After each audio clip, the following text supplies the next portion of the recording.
Allí parte del discurso después de conocerse el resultado del presidente reelecto de Turquía, Recep Tayyip Erdogan. Es un discurso que analizamos y por supuesto las cifras, los resultados. Para ello nos acompaña Manuel Salvador Espinosa, director del Centro Regional de Estudios Internacionales CREI desde Managua, Nicaragua. Manuel, bienvenido, muy buenas noches, ¿cómo está? Bienvenido a esta edición central especial de Telesur. Mucho gusto, un honor siempre participar en su programa. Muchísimas gracias. Manuel, el análisis primero del discurso del presidente Recep Tayyip Erdogan. Gran parte del discurso se centra en su país y una parte, luego se lo preguntaré también, a nivel internacional, específicamente referencia que hace al Fondo Monetario Internacional, por ejemplo. Pero primero, el llamado a la unidad nacional y a buscar caminos, incluso con adversarios, para poder avanzar en los proyectos que él mismo ha planteado.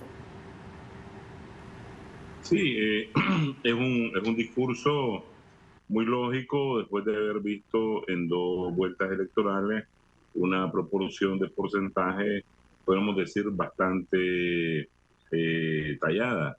52% con un verso contra un 46%, hay un 8% de diferencia. Es cierto que hay unos 2,5 millones de diferencia de votantes. Sin embargo, para una población de 85,5 millones, donde participaron más de 60 millones de votantes, esto es bastante reñido y significa que la oposición podría también continuar haciendo algunas acciones que a futuro, bueno, a 5 años, ¿verdad?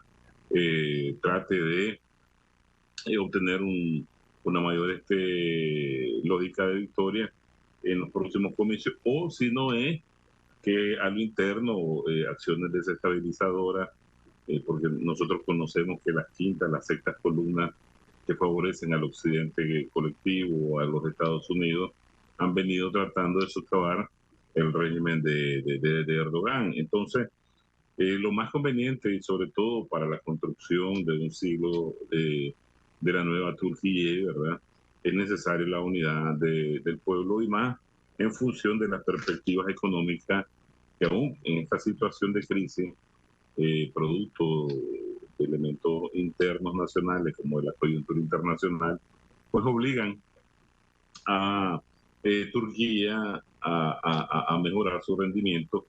Es la 19ª economía mayor del mundo, tiene elementos muy positivos en materia del PIB, ¿verdad? Tiene niveles de crecimiento hasta arriba de un 11%, o sea, puede generar y mantener cierto grado de competitividad como una potencia emergente. Entonces, la lógica de la unidad es correcta si realmente desean ellos encaminarse a enfrentar mayores retos en el sistema internacional, y sobre todo para apaciguar cualquier tipo de acciones internas desestabilizadoras. Sobre todo, pudimos ver que los votantes a favor de Erdogan salieron inmediatamente a las calles a celebrar de una forma de disuasivo, por si acaso, esos intentos o algunos planes o acciones de desestabilización después de haber sido informados los resultados electorales podían darse.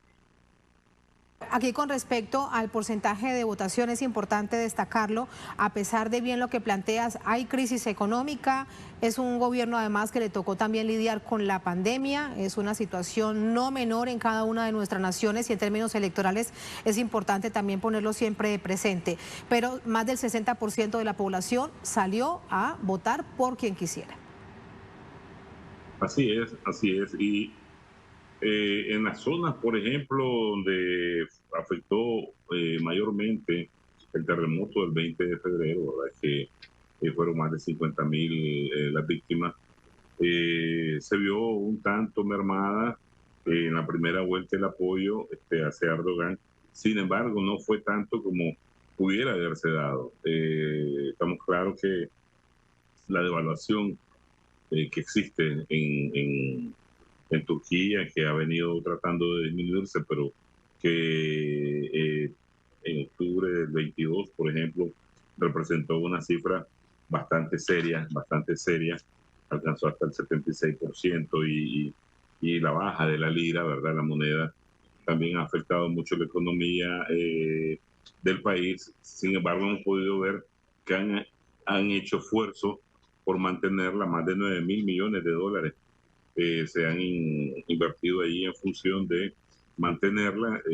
Estamos claros que tras este periodo electoral, tras estos resultados electorales, de todas maneras se espera una baja de la moneda entre un 10 y 20%. Inclusive se ha hablado que los Estados Unidos, detrás de bastidores, han hecho todo lo posible para golpear más la moneda del país. Entonces sí es claro, el costo de la vida, el costo de los alimentos, bastante desempleo se ha acumulado, las razones del COVID, de la pandemia, causaron sus estragos. Sin embargo, podemos acumular todo esto en función de el alto porcentaje que alcanzó el opositor, pero que no pudo ganar. Que no pudo ganar, parece que las estructuras políticas y de gobierno la echaron todas en esta primera y segunda vuelta. Y más bien la agrupación opositora, en el rostro del contendiente principal ahora, tiende a modificarse porque el liderazgo de él tiende a perderse y se espera que una nueva generación de jóvenes políticos del país van a llenar los espacios de la oposición que no pudieron ahora a nivel de liderazgo alcanzar y en función de la competencia que tenían con Erdogan. Esto que dices también es importante, Manuel, porque vemos que en esta segunda vuelta electoral se unieron otros sectores de derecha y de extrema derecha al Partido Republicano del Pueblo, a la campaña de la figura de Camel, que además lleva más de 30 años o 3 décadas ocupando distintos cargos de carácter público. Así que a nivel interno era una figura ampliamente conocida. ¿Qué significa entonces esa configuración ahora de cara a la gobernabilidad en los próximos 5 años del presidente Erdogan?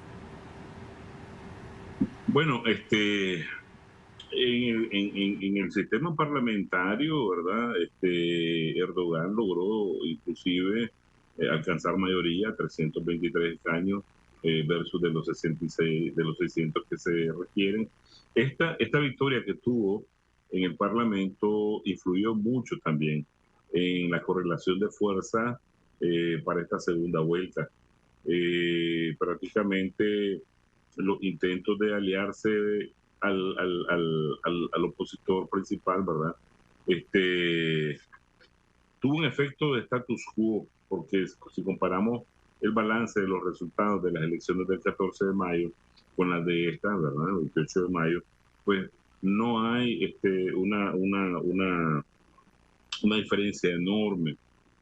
Sin embargo, Erdogan logró a través de esta victoria en el Parlamento aglutinar un tanto más apoyo de aquellas fuerzas que estuvieron en oposición en la primera vuelta. Lógicamente, en este sistema presidencialista, que es reciente en la historia de la política de Turquía, se va a mantener por lo menos 5 años más.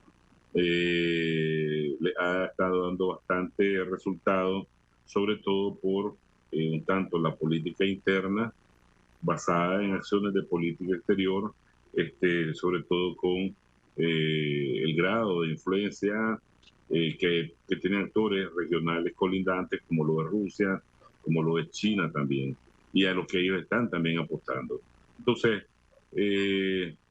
hay temas al interno de la política de Turquía, como la temática de género, los nuevos valores que están aportando como bandera la juventud del país y que se contraponen con valores tradicionalistas muy islámicos, que va a dar la pauta tal vez de alguna fisura en función de políticas internas, pero en materia de política interna y económica, me parece que al contrario va a haber una especie de unificación de criterios en algunos formatos, sobre todo en cuanto a que la crisis europea el debilitamiento de los norteamericanos, la operación especial militar en Ucrania, generan por sí solo y que en un tanto favorecen al desarrollo de la economía de Turquía. A propósito de estos actores internacionales, Manuel, hemos visto que tan pronto se conocían los resultados oficiales, incluso algunos se adelantaban, como el presidente de Francia, a saludar, a celebrar la victoria de Recep Tayyip Erdogan. Hay además también reacciones, ya las vamos a ver en unos minutos en la pantalla de Telesur, del presidente de Venezuela, de otros líderes de nuestra América Latina. ¿Qué dice esto a nivel geopolítico con respecto a Turquía? Todas estas felicitaciones. Bueno, interesante que muchos líderes como el emir de Qatar, ¿verdad? El primer ministro de Libia, como decía, el francés también lo hizo, el primer ministro de Hungría, pero también el presidente de Rusia, Vladimir Putin, felicitó al amigo, una especie de amigo entre comillas, ¿verdad? Porque todos conocemos que Erdogan es un político muy habilidoso. Por un lado le vende drones a Ucrania, por otro lado tiene acciones económicas y comerciales con la Federación Rusa, ¿verdad? Muy fuerte. Entonces, me parece sí que